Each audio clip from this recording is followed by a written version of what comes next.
é a proposta da gente falar sobre a ansiedade de alta performance ou ansiedade de alto desempenho. Então eu dei esse tema, né, que a mulher é madura, é poderosa, mas é insegura.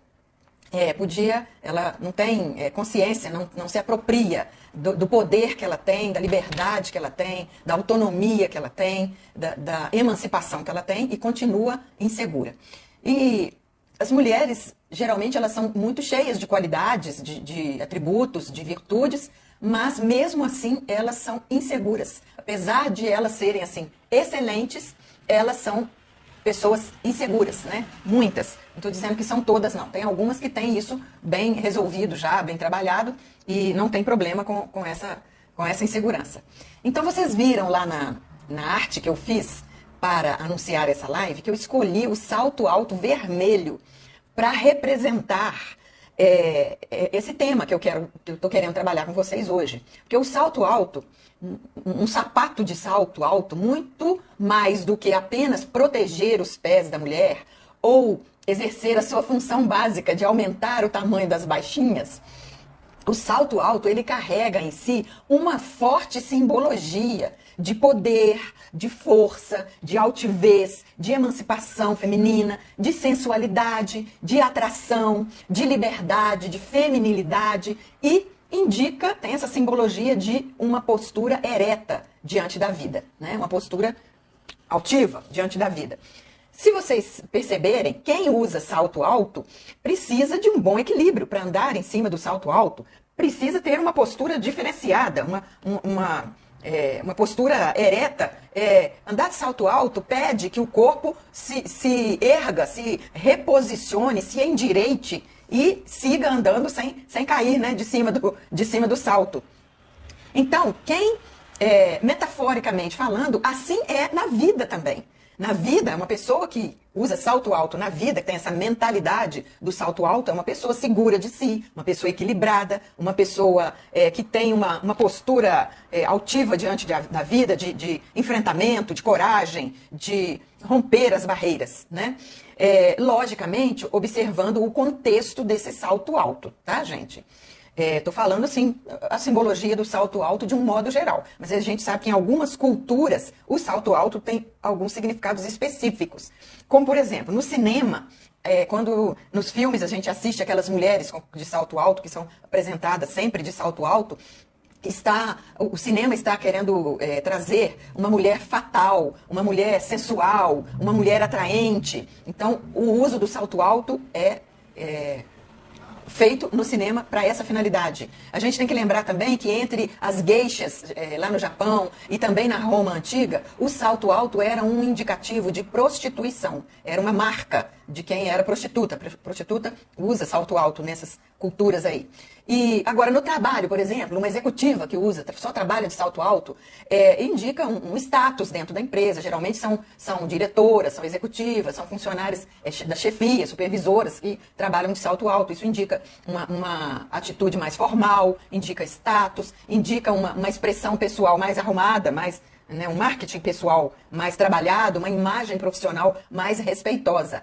E outra coisa que é interessante a gente observar, a pessoa que anda de salto alto, ela não passa despercebida, porque o salto alto faz barulho, gente. Onde a pessoa de salto alto passa, a passagem dela é notada, a passagem dela é percebida, ela é vista por onde ela passa. Porque esse barulho do salto alto dá destaque à pessoa que está passando, intencionando independência, liberdade e autoridade social. Mas então vamos conectar essa questão do salto alto, com a ansiedade de alta performance. O que eu quero dizer com o salto alto é que a mulher deveria estar com essa mentalidade do salto alto. A mulher deveria estar senhora de si, dona do seu destino, altiva, confiante nas suas virtudes, nas suas qualidades, nas suas capacidades. Mas nós temos esse fenômeno que chama ansiedade de alta performance ou ansiedade de alto desempenho. Então, gente, esse tipo de ansiedade é mais encontrada em mulheres. E se caracteriza por um perfeccionismo obsessivo. A pessoa tem uma obsessão pela perfeição, é uma mulher que está sempre em dúvida sobre si mesma, está sempre insegura, tem uma autocrítica assim, muito exagerada e ela chega então até a procrastinação. A procrastinação é como um mecanismo de defesa para ela não ter que lidar com a possibilidade de ter um fracasso, de cometer uma falha, de cometer algum erro ao longo do caminho. Resumidamente, então, a ansiedade de alto desempenho é um medo acentuado e persistente de situações que envolvem o julgamento e a avaliação de outras pessoas, né? E também uma enorme dificuldade que a mulher tem de lidar com os próprios erros e com as próprias falhas. É uma dificuldade de aceitar que é passível de cometer erros e falhas, né? As mulheres, gente, estatisticamente, já está comprovado, já tem estudos feitos sobre isso, as mulheres apresentam um maior risco de desenvolver transtornos de ansiedade comparado com os homens. Qualquer tipo de transtorno de ansiedade, não só ansiedade de alto desempenho. Qualquer tipo de ansiedade, a mulher, estatisticamente, tem mais risco de desenvolver ansiedade ao longo da vida. Os estudos mostram que nas mulheres os sintomas de ansiedade são mais graves, são mais crônicos e o prejuízo que esses sintomas causam à mulher é maior do que o prejuízo causado aos homens, né? Agora, os motivos que levam as mulheres a ter esse maior risco de desenvolver um transtorno de ansiedade ainda são motivos desconhecidos e esse assunto ainda está em investigação e ainda precisa ser mais investigado, precisa de ser aprofundado, né? Mas há algumas hipóteses de por que isso acontece, por que as mulheres têm esse risco maior de desenvolver ansiedade. Então, as evidências são de que isso acontece com a mulher por causa das diferenças sexuais, as diferenças biológicas e as diferenças sociais. Porque as demandas da mulher são diferentes das demandas do homem. A cobrança sobre a mulher é diferente da cobrança que é feita sobre o homem. E, além disso, nós podemos falar também dos fatores genéticos, que podem colocar a mulher com maior risco de desenvolver ansiedade, e também a influência dos hormônios sexuais femininos, que são também totalmente diferentes dos hormônios masculinos, né?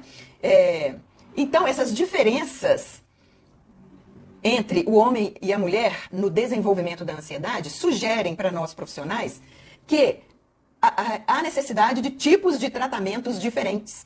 O mesmo tratamento para um transtorno de ansiedade, o mesmo tratamento que é dado ao homem, pode não ser tão eficiente para a mulher, porque a mulher vai ter, como eu disse, sintomas mais graves, mais crônicos e um prejuízo funcional maior. Então, para os profissionais isso é muito importante, saber essa diferença entre um e outro, porque a condução do tratamento pode não ser a mesma para os homens e para as mulheres, tá? Então, gente, durante a pandemia, a saúde mental ganhou um status diferente, porque quando a pandemia chegou, bateu na nossa porta, no mundo todo, e nos obrigou ao isolamento social, ao confinamento, surgiram muitos tipos de ansiedades, muitas mudanças comportamentais, muitos medos, muito pânico e outros sentimentos que ficaram mais evidentes e vieram à tona e começaram a ser destaque, começaram a ser observados pelas pessoas, tanto pelas pessoas comuns, como pelos profissionais de psicologia e de psiquiatria. Isso começou a ser observado. Durante a pandemia, gente, o aumento pela busca por atendimento psicológico teve o maior pico da história. Eu acho que foi a maior época da história em que houve uma intensa busca por ajuda profissional, por psicoterapia, por orientação psicológica, porque esse quadro de ansiedade teve muitas faces. Ele se apresentou durante a pandemia com muitas máscaras, né? Tivemos medo, como eu disse, medo, pânico, mudanças comportamentais, insônia, compulsão por comer, porque estava dentro de casa, não podia sair, não podia fazer exercício físico, não podia, né, fazer nada fora. Então as pessoas começaram a desenvolver certas compulsões. Então, assim, a ansiedade durante a pandemia, ela se apresentou com muitas máscaras para nós. Então, a ansiedade de alto desempenho apareceu também com a sua cara, né? E isso foi um fenômeno assim paralisante. Aquela questão de ter que fazer a desinfecção das mãos, passar álcool, limpar tudo, limpar sapato, limpar roupa, limpar as compras que a gente trazia da rua, tudo que entrava na nossa casa tinha que ser desinfetado. A ansiedade de alta performance se manifestou nisso também, com verdadeiras obsessões, com pessoas obcecadas pela limpeza, pela perfeição nessa desinfecção que tinha que ser feita. Tem uma pesquisa da Austrália, uma pesquisa feita pela Associação Nacional de Saúde da Mulher, foi feita em 2016 na Austrália, que revela que a esmagadora maioria das mulheres tem uma insatisfação com a sua aparência física. E isso foi comparado com os homens. Então foi verificado estatisticamente que as mulheres têm mais incômodo, mais insatisfação, mais preocupação com a aparência física do que os homens. Mesmo aquelas mulheres que disseram, que revelaram, que confessaram que tinham uma boa autoconfiança e tinham também confiança nas suas habilidades gerais, elas também estavam menos confiantes em relação à sua aparência. Elas tinham uma boa autoconfiança em relação a outras áreas da vida, mas em relação à aparência física, elas também estavam em insatisfação, em situação de preocupação. Então, gente, é assim que isso acontece. O sabotador crítico é aquela voz interna que fica na sua cabeça, te censurando, te criticando o tempo todo e te jogando para baixo, logicamente, né? Não te deixa progredir, não te deixa acreditar em si mesma, porque esse sabotador crítico, esse tipo de pensamento sabotador, está sempre presente na sua mente e sempre criticando tudo que você pensa, tudo que você faz, tudo que você fala. Então, esse sabotador crítico, ele colabora muito para o aparecimento da ansiedade de alta performance. Porque essa voz crítica assume o controle da sua mente e fica dizendo para você que você não é bonita, que você não é suficiente, que você não é capaz, que você não é atrativa, que ninguém se interessa por você, que você não tem talento, que você não tem habilidades, que você não vai conseguir. Enfim, esse sabotador crítico fica só detonando o pouco de autoestima que tem aí na sua mente, na sua vida. Quanto mais você escuta essa voz interna, quanto mais você deixa essa voz crítica interna tomar conta da sua vida, fazer ninho na sua cabeça, como eu disse semana passada, a gente não pode impedir que o pensamento venha, mas também a gente não precisa de estender um tapete vermelho e puxar uma cadeira para ele ficar na nossa mente, né? Não vamos permitir que o pensamento faça ninho na nossa mente. Ele chega e sai rapidamente, não dê espaço para ele na sua mente. Quanto mais você deixa esses pensamentos ocuparem a sua mente, mais tempo, mais energia e mais saúde mental ele rouba de você, tá? Então, quanto mais você dá espaço para esses pensamentos críticos, mais você vai ter perda de tempo, perda de energia e perda de saúde mental. E é aqui que eu entro, aqui que o meu trabalho entra, porque o meu objetivo é ajudar as mulheres maduras que sofrem com essa ansiedade de alta performance, que sofrem com esse perfeccionismo obsessivo. Meu papel aqui é encorajar essas mulheres a retomar as suas vidas, a tomar as rédeas da sua vida e abrandar essa crítica interna, calar essa crítica interna. Eu quero que você entenda que há muitas maneiras de controlar essa autocrítica, maneiras saudáveis de controlar essa autocrítica interna, e que eu quero que você entenda que isso tem tratamento, isso tem jeito, isso tem como conduzir de uma outra forma. Você não precisa deixar que esse sabotador crítico te sugue como uma areia movediça e te puxe para o fundo do poço. Essa ansiedade de alta performance pode ser controlada, pode ser abrandada, pode deixar de existir e pode deixar de te impedir de ser e fazer o que você quer. Fiz uma introdução ao assunto, fiz aqui uma definição do que é a ansiedade de alta performance e de como isso é mais presente na vida das mulheres, como que isso também aumentou muito durante a pandemia e após a pandemia. E agora fiz esse preâmbulo todo para agora falar para vocês 4 maneiras de vencer a ansiedade do desempenho. Então vamos falar dessas 4 estratégias para vencer a ansiedade do desempenho, se você se sente em algum momento atacada por ela, ou o tempo todo atacada por essa ansiedade de alto desempenho.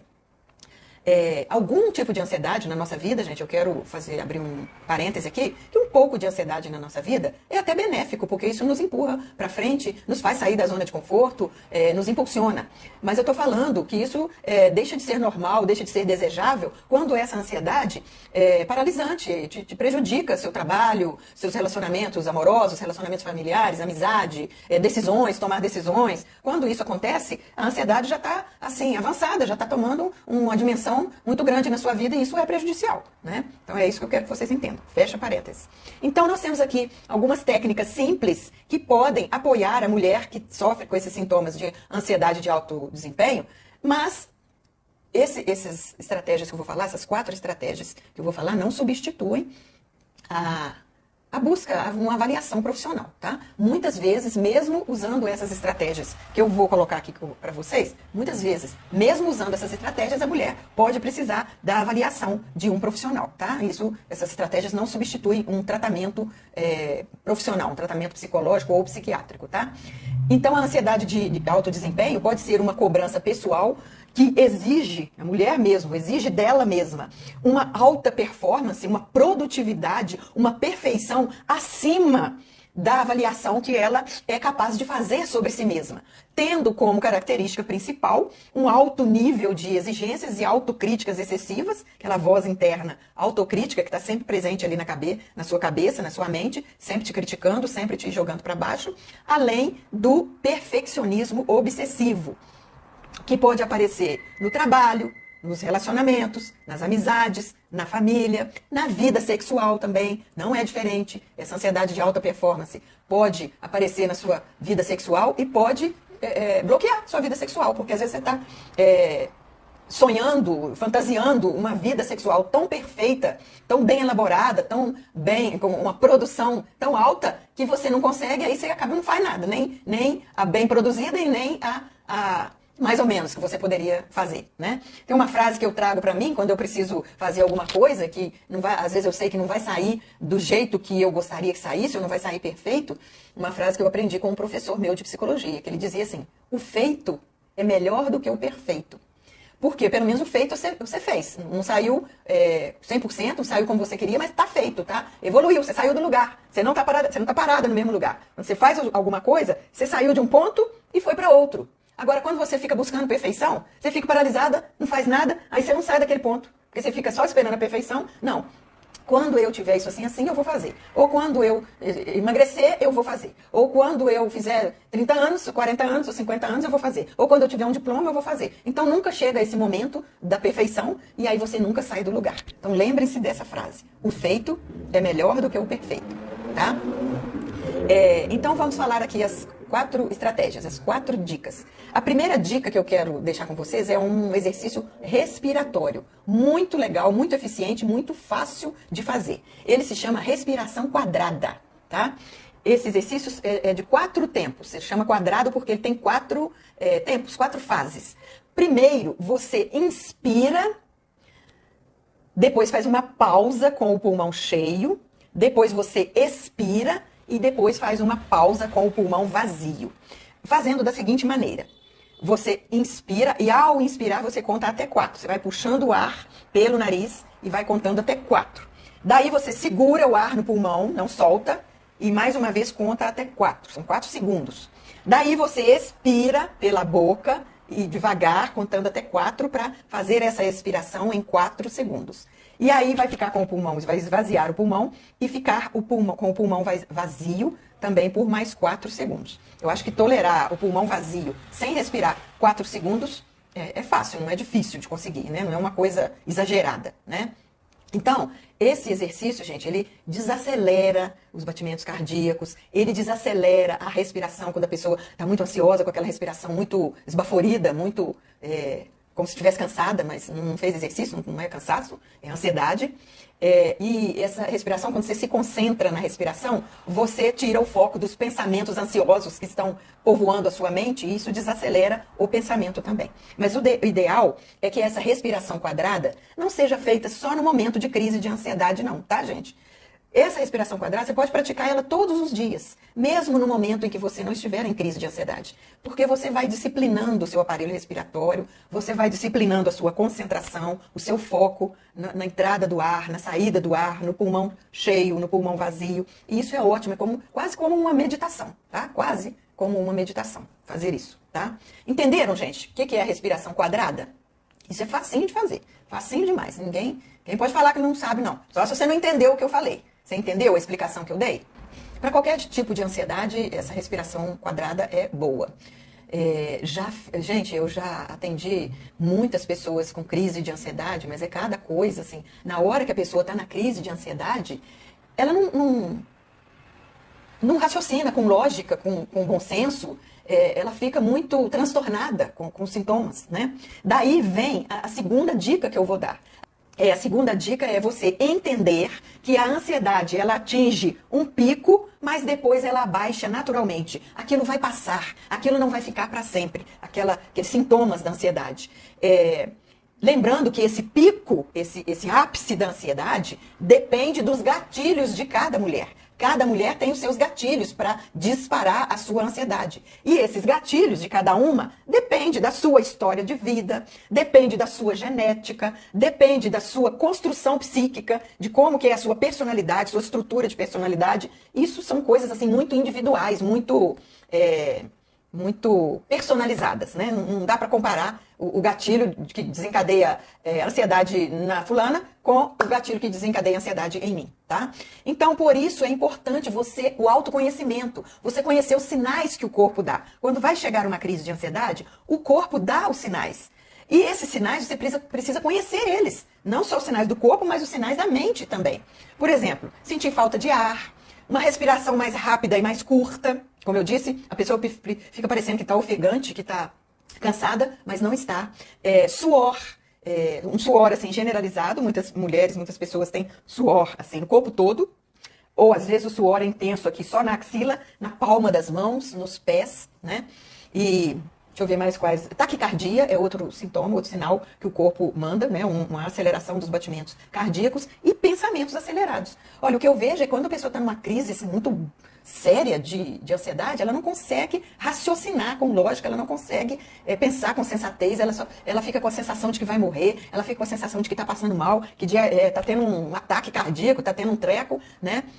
E às vezes tem pessoas que chegam até aí na emergência, no serviço de emergência hospitalar, por conta dessa crise de ansiedade, para poder abrandar, saber o que está acontecendo, fazer um exame, consultar um cardiologista e tudo. Mas a gente tem que entender, se você tem tendência a desenvolver ansiedade, você precisa de entender que ela passa.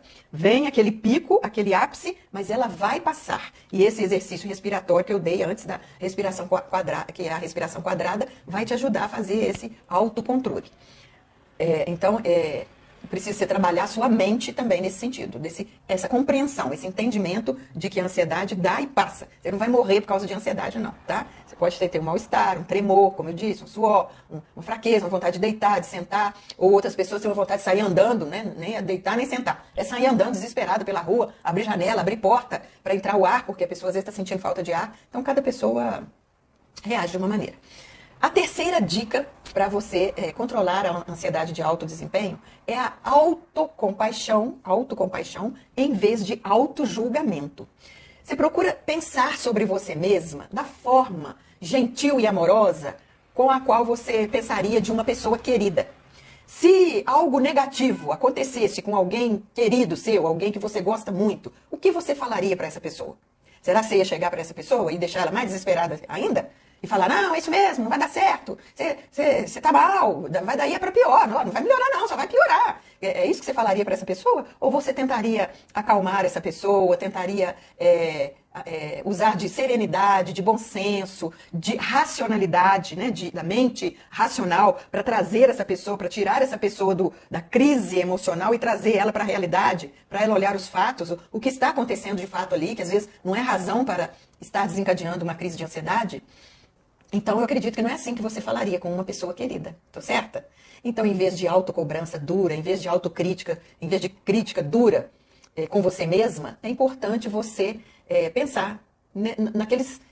qual a palavra que você diria para uma pessoa querida quando a pessoa estivesse passando um momento difícil? E traz essas palavras para você. Traz essas frases, essas mensagens, esse diálogo sereno, calmo, de compaixão. Isso pode ser aplicado a você, né? Você não precisa de usar isso só com as outras pessoas. A primeira pessoa com quem você tem que usar compaixão é você mesma, antes de usar com as outras pessoas. Só quando você tiver uma boa autocompaixão, só quando você estiver bem consigo mesma, só quando você estiver assim, transbordando de autocompaixão, é que você vai poder doar para outra pessoa um pouco de compaixão, né? E a quarta dica para controlar a ansiedade de desempenho é a busca de ajuda profissional. Tem casos, como eu disse, que a pessoa não consegue resolver sozinha. Eu sei que muitas mulheres conseguem obter sozinhas melhoras nas crises de ansiedade, mas tem algumas que precisam de ajuda profissional. E se você precisa de ajuda profissional, você não deve se sentir pior por causa disso, não deve se sentir mal com isso, não deve se sentir fraca, não deve se sentir inferiorizada por isso. A condição interna de cada uma, o terreno interno onde se desenvolve a ansiedade é diferente, não é igual em todas as pessoas. Então, você buscar a ajuda de uma psicoterapeuta que vai trabalhar com você com foco na regulação emocional, não torna você inferior de forma alguma, não torna você uma pessoa fraca, não torna você uma pessoa desvalorizada, tá? Então, é importante entender o valor do profissional da área. O profissional da área, ele tem técnicas, ele tem recursos embasados em teoria científica para caminhar com você nesse processo de autoconhecimento, de autocontrole, de regulação emocional, de uma forma leve, de uma forma não dolorosa, não angustiante, não sofrida, e trazendo para você resultados mais rápidos e resultados sustentáveis, resultados que você vai levar para a vida toda. Exercício respiratório, para quem tem ansiedade, a meditação também, eu não coloquei aqui como dica, mas a meditação também é muito útil para quem tem ansiedade. Se você não consegue fazer a meditação por conta própria, porque o pensamento viaja muito e você não consegue ficar focada, experimente aquela meditação guiada, em que vai uma voz falando o que você tem que fazer, como você tem que relaxar, que pensamentos você tem que ter, porque essa guia, essa pessoa que guia a meditação, ajuda você a se manter no caminho da meditação e a ficar mais focada ali naquilo que você está fazendo. Então, tem muitos casos de ansiedade assim, muito intensa, muito comprometedora, que a mulher tem que ir no psiquiatra também, tá? Não é só a psicoterapia, não. Tem que fazer uma consulta psiquiátrica, às vezes tem que tomar medicação durante um certo tempo, que ajuda a pessoa a retomar a vida normal dela e não ficar paralisada por causa de crises de ansiedade. Eu já atendi pessoas, assim, mulheres de várias idades, inclusive algumas muito novinhas, assim, com 20 e poucos anos de idade, com crises de ansiedade, que elas tinham que parar de trabalhar, tirar licença e ficar afastada do trabalho durante algum tempo, ficar afastada da faculdade durante algum tempo, porque a pessoa que tem a crise de ansiedade, às vezes ela fica assim tão impactada com o sofrimento que aquela crise de ansiedade trouxe, que ela fica paralisada por medo de ter outra crise de ansiedade. Tipo assim, se eu for trabalhar e tiver outra crise de ansiedade lá no trabalho? Aí vem aquela coisa que eu falei, do medo do julgamento dos outros. O que meu chefe vai achar? O que meu patrão vai achar? O que meus colegas vão achar? E na faculdade? Se eu for na faculdade, estiver bem lá assistindo aula e do nada aparecer uma crise de ansiedade. Como que eu vou fazer? Como que eu vou voltar para casa sozinha? Como que eu vou me recuperar dessa crise de ansiedade? Então, sim, a pessoa que sofre com crise de ansiedade, ela fica muito vulnerável, com muitos medos. E esses medos são paralisantes. Então, nesses casos, tem que ter a ajuda do psiquiatra, tem que ter o auxílio do medicamento temporariamente, até a pessoa ter o controle dessa situação, até a psicoterapia evoluir um pouco mais e a mulher ter mais, se fortalecer, ter mais autoconfiança e mais domínio de si mesma, né? Tomar as rédeas da sua vida.